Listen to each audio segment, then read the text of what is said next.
दोस्तों सोचिए कि संडे का दिन है और आप प्लान बनाते हैं कि क्यों ना आज बच्चों के साथ कैंपिंग के लिए जाया जाए और आप बॉस के चिक चिक से दूर एक छोटे से आइलैंड पर पहुंच जाते हैं। लेकिन जैसे ही आप आइलैंड पर कदम रखते हैं तो आपको पेड़ों पर झूलती हुई एक नहीं दो नहीं बल्कि हजारों डॉल्स दिखाई पड़ती हैं। और जैसे जैसे आप आगे बढ़ने लगते हैं तो वहां का नजारा देखकर आपके माथे से पसीना छूटने लगता है और हाथ कपकपाने तो पैर लड़खड़ाने लगते हैं। अब आप सोच रहे होंगे कि ऐसा क्या है उस आइलैंड पर। दरअसल वहां इतने खतरनाक हुलिया वाले डॉल्स हैं कि इंसान रातों को तो दूर दिन को ही उल्टे पांव लौट जाता है। इस आइलैंड पर इतने डॉल्स देखकर साइंटिस्ट भी आज तक हैरान है। आखिर क्या है इस रहस्यमय डॉल्स वाले आइलैंड की कहानी, चलिए आज आपको मैं पूरे विस्तार से बताता हूँ। मेक्सिको सिटी के साउथ में जोचिमिको की नहरों के बीचों बीच एक छोटा सा आइलैंड बना हुआ है जिसे ला इस्ला डे लास म्यूनिकस नाम से जाना जाता है। साल 2001 के बाद से काफी फेमस हो चुका है ये। साल 2001 तक डॉन जूलियन सेंटाना बरेरा नाम का एक शख्स इस आइलैंड का केयर टेकर रहा करता था। उस वक्त एक दिन जूलियन को एक बच्चे की बॉडी तैरती हुई इस आइलैंड पर मिलती है जिसकी सांसें चल रही थी। लेकिन जब तक जूलियन कुछ कर पाता उससे पहले ही बच्चे की जान चली गई। बच्चे की मौत के बाद एक गुड़िया भी वहां बहती हुई यहाँ पर आ गई थी। जूलियन ने इसे उस बच्ची की गुड़िया समझकर उसी पेड़ पर लटका दिया जहां बच्ची ने दम तोड़ा था। उसके बाद जूलियन को एक के बाद एक कई गुड़िया मिलती चली गईं। जूलियन बच्ची की आत्मा की शांति के लिए उन्हें पेड़ पर लटकाता चला गया और ये सिलसिला यूं ही चलता रहा और आज ये आइलैंड पूरी तरह हॉन्टेड बन गया है। ये जगह इतनी ज्यादा डरावनी हो चुकी है कि जहां देखो वहां बस डॉल्स ही नजर आती हैं। और अगर आपने हॉलीवुड फिल्म कॉन्जरिंग देखी हो तो इस फिल्म में भी एक डॉल की कहानी दिखाई गई है। इस आइलैंड की कहानी भी कुछ ऐसी ही है। एक बार ये वीडियो देखने के बाद आपको लग सकता है कि ये झूठ है, लेकिन आप गलत सोच रहे हैं। दरअसल इस आइलैंड को एक गरीब लड़की की खोई हुई आत्मा के लिए डेडिकेट कर दिया गया है। इस इलाके के आसपास हजारों लोग रहते हैं और यही लोग इन गुड़ियों के कटे हुए अंग, टूटे फूटे सिर और काली आंखों को पेड़ पर सजाते हैं। ऐसा माना जाता है कि इस आइलैंड पर सालों पहले एक लड़की डूब गई थी और अब इन गुड़ियों के आसपास उसकी आत्मा रहती है। आइलैंड के आसपास रहने वाले लोगों का कहना ये भी है कि ये सभी गुड़ियां अपने सिर और बाहें हिलाती हैं और कई बार तो अपना मुंह भी खोलती हैं। कुछ लोग तो ये भी कहते हैं दोस्तों कि ये सारी गुड़ियां आपस में बात भी करती हैं। आइलैंड के पास रहने वाले लोग तो यह भी कहते हैं कि ये डॉल्स उन्हें आइलैंड पर आने के लिए बुला रही हो। अब हो सकता है कि ये सच ना भी हो, लेकिन फिर भी ये बात तो सच है कि ये एक डरावनी जगह है। हालांकि कई लोगों को ये जगह काफी अट्रैक्ट भी करती है। इस आइलैंड को एक और चीज है जो इसे और भी ज्यादा हॉन्टेड बनाती है, वो ये है कि यहाँ के कुछ गुड़ियों के सिर पीछे की तरफ मुड़े हुए हैं तो कुछ के केवल सिर लटके हुए हैं। इन गुड़ियों में कोई जली हुई है, कोई टूटी हुई है तो कोई बेहद गंदी है। इस जगह पर एक अजीब सी गंध आती है। इन सब को देखने के बाद ये बहुत बड़ा सवाल है कि आखिर यहाँ इतनी सारी गुड़ियां कैसे आई। दोस्तों एक तरफ जहां इस आइलैंड को लेकर ये कहानी है कि यहाँ के caretaker Don Julian Santana Barrera नाम के एक शख्स ने यहाँ एक छोटी सी लड़की को डूबते हुए देखा था। इसके बाद उसने उसे बचाने की कोशिश भी की थी, लेकिन वो उसे बचाने में नाकामयाब रहे और इसके कुछ वक्त बाद उन्होंने वहाँ एक गुड़िया को तैरते हुए देखा। सबसे अजीब बात तो ये थी कि वो गुड़िया उसी लड़की से जुड़ी हुई थी जिसकी डूबने से मौत हुई थी। ये कहानी इतनी रियल है कि इस पूरी स्टोरी को वॉशिंगटन पोस्ट में भी कवर किया गया था। वहीं दूसरी तरफ कई रिपोर्ट में ऐसी बातें सामने आई है कि जूलियन ने ये कहानी इस आइलैंड पर अकेले रहने के लिए बनाई है ताकि वहां कोई आ ना सके, और असल में वहां कभी कोई लड़की डूबी ही नहीं थी और ना ही उसकी मौत हुई थी। अब अगर इस बात पर विश्वास कर भी लिया जाए कि जूलियन ने ये झूठी कहानी कही है तो ये सवाल भी उठना लाजमी है कि फिर इतनी सारी डरावनी गुड़ियां यहाँ पर आई कैसे।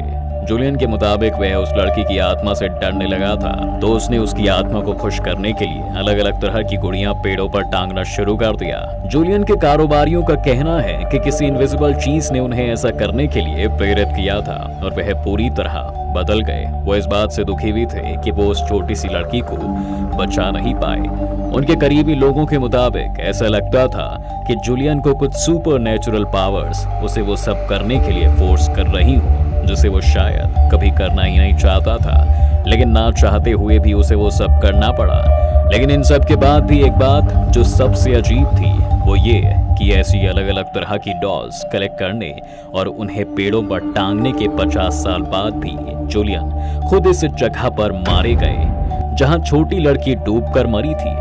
इसके बाद से अब ज्यादातर लोग यही मानते हैं कि जूलियन भी आइलैंड पर मौजूद उन दूसरी आत्माओं के ग्रुप में ही शामिल हो गए हैं। बताया तो ये भी जाता है कि 2001 में जूलियन की मौत के बाद से ये जगह टूरिस्ट के लिए सेंटर ऑफ अट्रैक्शन का काम करती है। अब यहाँ बहुत से टूरिस्ट आते हैं और वह अपने साथ कई तरह की डॉल्स भी लेकर आते हैं। जूलियन की मौत के बाद से ये आइलैंड काफी मशहूर है। इसकी कहानी को कई अखबारों और टीवी शो में भी जगह मिली है।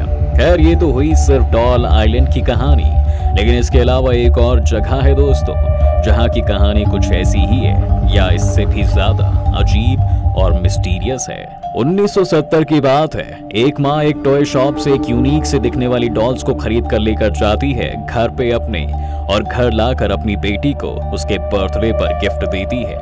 बेटी उसी डॉल से अपने दोस्तों के साथ खेलने लगी और खेलने के बाद बच्ची डॉल को बेड के एक कोने में सजा देती है, लेकिन देखते ही देखते वो डॉल एक डरावना रूप लेने लगती है। यहाँ तक कि कभी कभी डॉल खुद ब खुद चलने भी लगती है। जैसे जैसे दिन गुजरते जा रहे थे ये बातें आम होने लगी थी। डॉल का एक जगह से दूसरी तरफ घूम जाना, एक कमरे से दूसरे कमरे में चले जाना, ये सब काफी आम सा लग रहा था। लेकिन ठीक 1 महीने बाद हालात इतने भयानक हो गए कि कोरे कागज पर अजीब अजीब से मैसेज मिलने लगे। इन मैसेजेस पर हर बार लिखा होता था हेल्प मी। लिखी हुई हैंडराइटिंग किसी बच्ची की थी।